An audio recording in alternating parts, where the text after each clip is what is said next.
Hello, welcome. I read 10 books this month. I don't know how many of those were out of the books that I got for Christmas and my birthday. I'm doing a really terrible job of working on my TBR. I can't stay on track. I just keep reading stuff off Kindle Unlimited. Anyways, I think half of what I read this month was 5-star books. It was so good. Anyways, without further ado, let's get started. First book that I read this month was my book club book, which was Quicksilver by Callie Hart. If you are interested, I do have a book club group on Fable, and this month we're going to read Project Hail Mary, so check that out. I was really excited to go into it because it is so hyped up on Book Talk. It's hyped up in the same way that ACOTAR and Fourth Wing and all of those romances are, and so I was very excited to start it.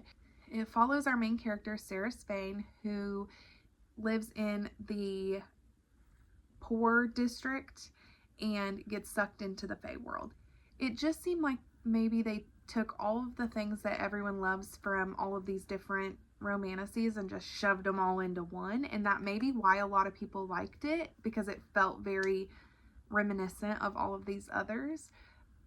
For me, it just felt like there wasn't anything really outstanding that happened. There wasn't anything super original, and it just didn't blow me away. It was entertaining, it kept me engaged, and it was a good pace. So for those things, I did give it 3 stars, and it was okay. The book I read was Beach Read by Emily Henry, and I love Emily Henry. I just really love her. I think that she does such a great job of writing romance novels in a way that's not cringy or icky. It's very real, and I love that. This follows January, who is an author who recently lost her dad and found out that he had been having an affair with someone in this beach town. He leaves his house to her. When she gets there, she realizes that her college rival actually lives next door, and it goes from there.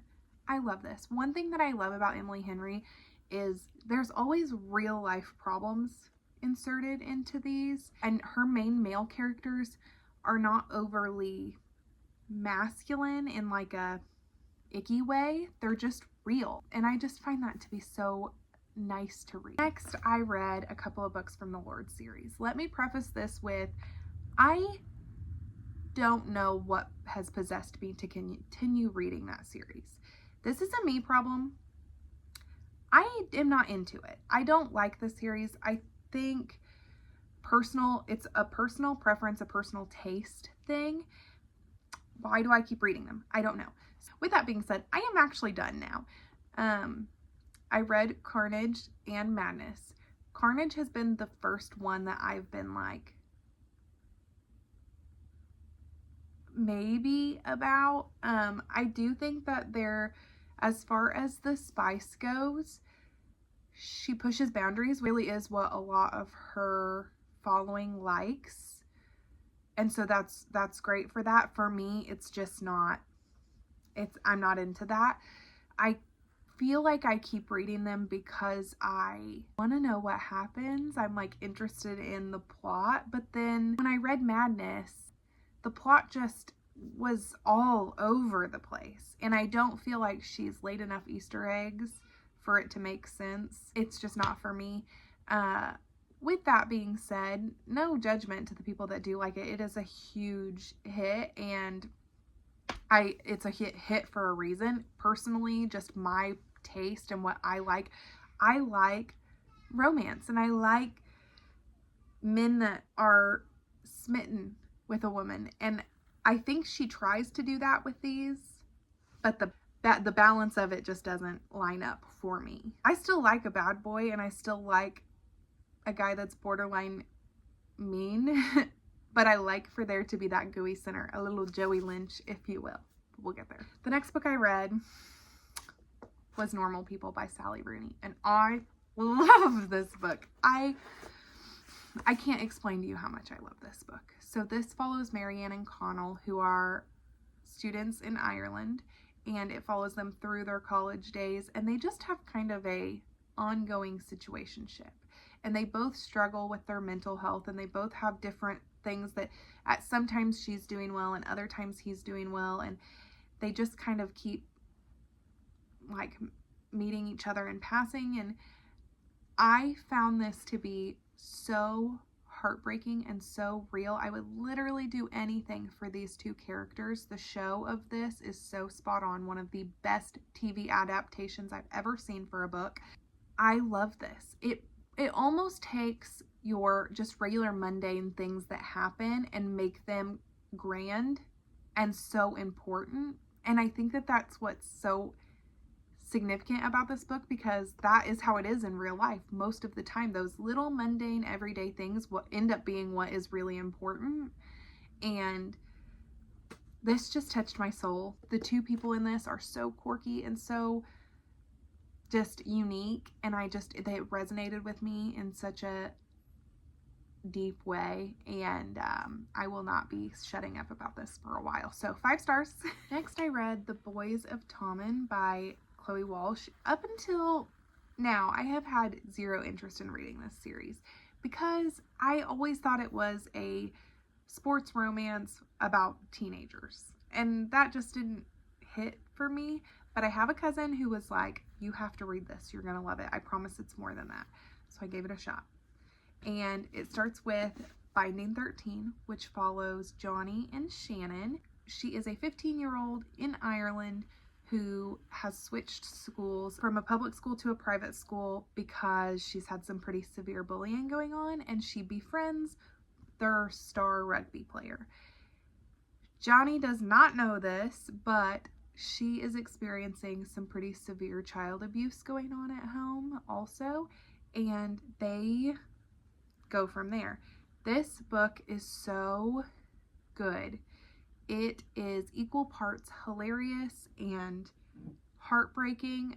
I would be like laughing and then crying all within 20 minutes. It is so impactful. Typically, when I think of a book that's cringy, I think of specifically the main male character saying weird things that you would normally not hear in real life.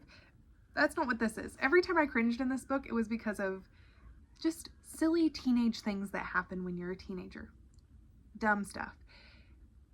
But that almost worked with the story because that's what happens. It's like secondhand embarrassment, but you're like, I've been in that boat. I loved this. 5 stars. The next book in the series is Keeping 13. I gave this one 4 stars. It's still really, really good. It's a little heavier. It picks up with Johnny and Shannon right where you left off in Binding 13, and I love this. Then Saving 6, which follows Joey and Aoife. Joey is Shannon's older brother, and this goes back in time and starts when he's 12 and tells his whole story. I've seen a lot of complaints of people saying like, well, we didn't need it's just a retelling from a different perspective. And it kind of is.